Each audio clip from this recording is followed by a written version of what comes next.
ai dit que ça, c'était une des pièces maîtresses. La perturbation du cycle de l'eau. La sécheresse et la chaleur, ça tue. Et de plus en plus dans le monde. D'accord? Ça tue brutalement ou ça tue lentement. Pour un exemple brutal, on peut prendre par exemple les pèlerins qui ont été faire à la Mecque le pèlerinage. Et il y en a une partie d'entre eux qui sont morts. On peut prendre des sportifs, dont l'an dernier en Guadeloupe, on a attribué la mort à 5 personnes, de décès à cause de la chaleur. Les crues, ça tue de plus en plus. Et ça fait perdre à la fois les habitations et ça dérègle l'économie. Ok? Ça dérègle le territoire. En fait, pourquoi ça tue? En fait, parce que les inondations, elles sont de plus en plus brusques, elles sont de plus en plus à des endroits où on ne s'y attendait pas, et elles font exploser des grosses constructions, des grosses infrastructures, comme par exemple les barrages. J'ai en tête 5 barrages qui ont lâché à travers le monde à cause des grosses intempéries. Donc à cause d'un trop gros volume d'eau, ça a lâché. Si vous êtes sur la route, vous n'avez absolument aucune chance. Si vous êtes sur la route et que l'eau monte, et que vous êtes près d'un quai, ou que ça monte trop vite, la voiture elle est emportée. Le pont il peut lâcher. Au Brésil, on a vu ça il y a quelques mois. On a vu ça même dans les grandes Antilles l'an dernier. C'est absolument... c'est à la seconde. D'accord? Et c'est pour un risque qu'on se dit que, ma foi, on peut le prendre, parce qu'il semble que ça passe. Ok? Les submersions, alors, ça enlève la vie. Ça enlève la vie aux vivants. Ça enlève la salinisation, enfin, ça salinise l'eau potable. Et quand c'est très brusque, c'est pareil, ça tue.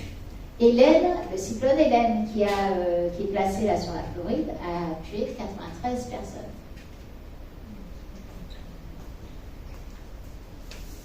Donc on voit en fait qu'au fur et à mesure, les événements climatiques, leur impact, c'est juste en nombre de morts.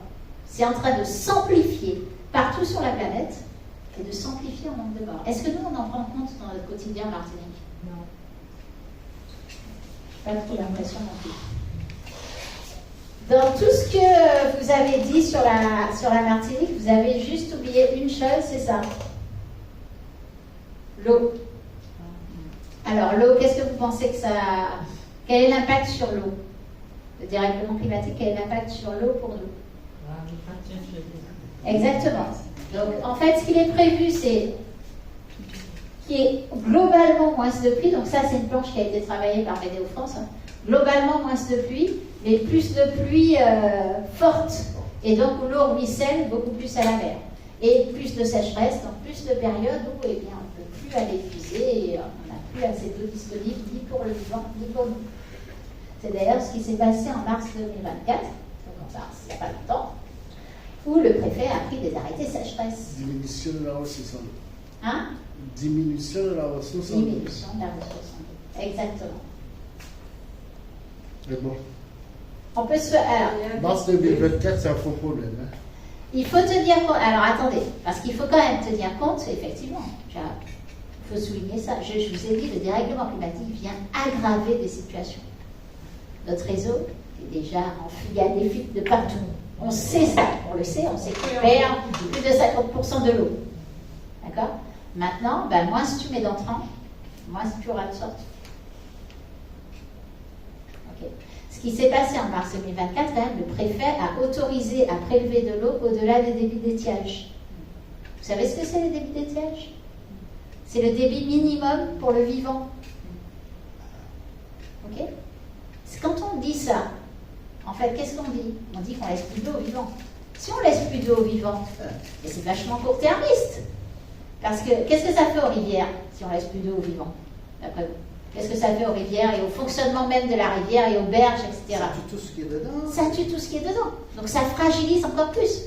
Le lendemain, quand il y a une pluie énorme, le risque que ça explose les berges est encore plus fort. Donc le risque d'inondation et de dégâts est encore plus fort. Donc en général, on augmente en fait les risques chez nous, à la fois de la qualité de l'air, vous en avez beaucoup parlé, la santé professionnelle, donc santé au travail, je vous invite vraiment à réfléchir à ça. Notamment, il y a quelqu'un qui a dit qu'il était cuisinier dans les cuisines, c'est toi. La chaleur dans les cuisines, lorsqu'il fait très chaud, c'est un grave problème. Et c'est un grave problème qui détériore la santé des personnes qui sont en train de travailler. Des infections liées à l'eau et à l'alimentation, les maladies infectieuses, l'hyperthermie, on en parlera tout à l'heure, la submersion, on en a parlé, inclusion saline, on en a parlé, sécheresse, incendie, souvent on n'en parle pas assez comme risque chez nous. Et bien sûr, l'impact sur la biodiversité, habitat naturel, écosystème, et derrière, tout ce qui fait notre modèle économique, l'agriculture et l'économie. Oui. Mais en fait, sur pas mal de cuisines au niveau des dépendant de la CTM, ouais. Le constat a été fait en fait qu'elles sont mal aérées. Et en fait, on n'a pas d'évacuation de la chaleur produite et de la chaleur extérieure. Il fait en fait, on a de la chaleur comme ça et la chaleur intérieure. Et donc c'est un surchauffe. Surchauffe. Et si on ne consomme pas suffisamment d'eau, on se rend compte vite fait que. Là, j'ai fait l'expérience où les jours où j'ai consommé le moins d'eau, quand je suis arrivé chez moi à 15 h, j'avais l'impression d'avoir travaillé plus de 10 heures d'affilée. Ouais. Donc, j'avais une grosse fatigue et il m'est arrivé de dormir des après-midi, après le travail, entre 2 h et 3 h de temps, d'affilée. C'est vraiment super important ce que tu dis parce qu'en fait, on voit qu'au fur et à mesure, ça détériore le fonctionnement du corps humain. Ça l'altère. Et en fait, vous savez ce que ça détériore? Ouais, les fonctions rénales. Et ça crée, d'abord, on a des petites insuffisances rénales, jusqu'à arriver à la dialyse.